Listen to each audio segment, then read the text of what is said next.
Assalamualaikum warahmatullahi wabarakatuh. Selamat berjumpa kembali para netizen dan para penonton dimanapun Anda berada. Saya ucapkan terima kasih kepada Anda yang telah melakukan like, comment, and share, dan tentu juga yang telah subscribe. Bagi Anda yang belum subscribe, dapat tekan lonceng di notifikasi Anda atau klik di komputer atau di laptop Anda. Baiklah para penonton dimanapun Anda berada, pada kesempatan kali ini kita akan berbicara tentang ilmu politik. Nah, jadi di mana kita bisa mendapatkan ilmu politik? Karena politik ini banyak digemari orang, tetapi orang kadang nggak tahu di mana bisa dapat ilmu ini. Jadi ilmu politik ini bisa kita dapat dari 3 cara ya. Yang pertama cara itu yang secara formal, yaitu secara formal ini yaitu melalui pendidikan, yaitu kita misalnya sekolah dari SD, SMP, SMA, lalu kita masuk ke jurusan politik, Visipol, Fakultas Ilmu Sosial Politik di universitas, lalu kita lanjutkan lagi ke S2 dan S3. Nah, itu kita mendapat pendidikan secara formal, itu pendidikan yang ditempuh secara akademis. Ini contohnya di Indonesia orang yang seperti ini, seperti Bapak Amin Rais. Dia memang itu sekolahnya sekolah politik, lalu dia terjun ke politik, mendirikan partai politik. Jadi dia itu memang masalah dasar-dasar politik, ilmu politik itu dia sudah dikatakan udah masak lah bagi dia. Ada juga orang yang sekolah politik tetapi dia tidak berkecimpung di dunia politik. Nah, ini banyak juga. Jadi ini tergantung masalah nasib sebenarnya, nasib atau selera atau keadaan mungkin.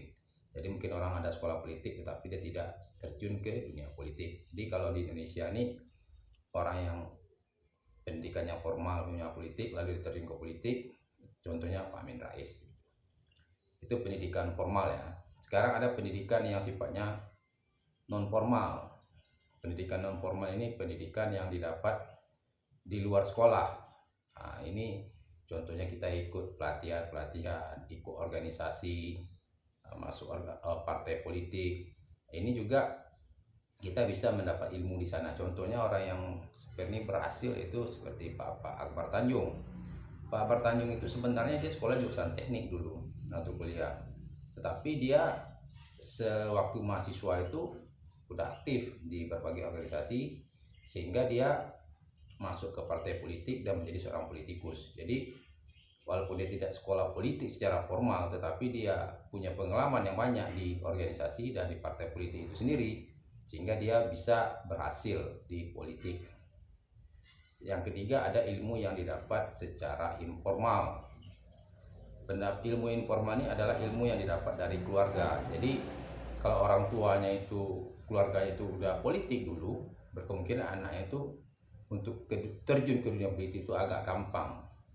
Contohnya di Indonesia ini seperti Ibu Mega dan Gus Dur atau Abdurrahman Wahid. Kalau kita lihat Ibu Mega ini bapak dia presiden, udah politik kan. Sementara dia dulu sekolah tidak sekolah politik, di organisasi pun dia tidak begitu aktif waktu dulu. Tapi karena dia tuh punya terah politik, orang tuanya orang politik, jadi orang yang ngajak-ngajak dia gitu, sehingga dia terjun juga ke dunia politik dan berhasil jadi ketua partai PDI sampai sekarang. Dan dia pernah juga jadi presiden dan wakil presiden. Nah, kalau di satu lagi contohnya Abdurrahman Wahid lah. Abdurrahman Wahid itu sebenarnya dia sekolahnya pesantren, tetapi karena orang tuanya dulu seorang pejuang juga, dia tuh punya pernah juga jadi menteri bapaknya, jadi darah politiknya itu muncul. Jadi pendidikan politiknya itu udah didapat dari keluarga. Jadi bagi kita yang ingin terjun ke dunia politik, siapapun boleh gitu, siapapun bisa punya kesempatan, tergantung dari mana kita mau masuknya, apakah jalur keluarga, jalur pendidikan formal, jalur pendidikan non formal. Jadi itu tergantung pada kita semua, bagaimana kita bisa berkecimpung di dunia politik. Ini ya yang saya amati dan yang saya pelajari dari tokoh-tokoh yang ada di Indonesia. Kalau kita lihat yang saya sebut tadi itu Pak Amin Rais, Megawati, Gus Dur, Akbar Tanjung, ini adalah tokoh-tokoh di awal reformasi itu namanya begitu kuat. Sekarang karena udah berganti tahun, udah berganti zaman, lahirlah muncul tokoh-tokoh baru lagi gitu. Jadi segala sesuatunya itu bisa berubah. Mungkin sekarang tokoh-tokohnya itu mungkin dari pengusaha, dari intelektual, macam-macam lah. Tapi kalau untuk sekedar ilmunya itu ya tergantung pada kita, di mana kita bisa untuk berkecimpung di dunia politik. Karena dunia politik ini sifatnya dinamis, sifatnya berubah-ubah, sewaktu-waktu bisa berubah, sewaktu-waktu bisa tidak menentu. Jadi sulit diprediksi, sulit untuk dihitung, walaupun punya matematika juga, matematika politiknya ada, tetapi tidak statis, dia dinamis dan berubah sewaktu-waktu. Nah, jadi bagi rekan-rekan yang ingin melakukan pertanyaan silahkan komen di bawah, nanti kita akan bicara nanti di video-video selanjutnya.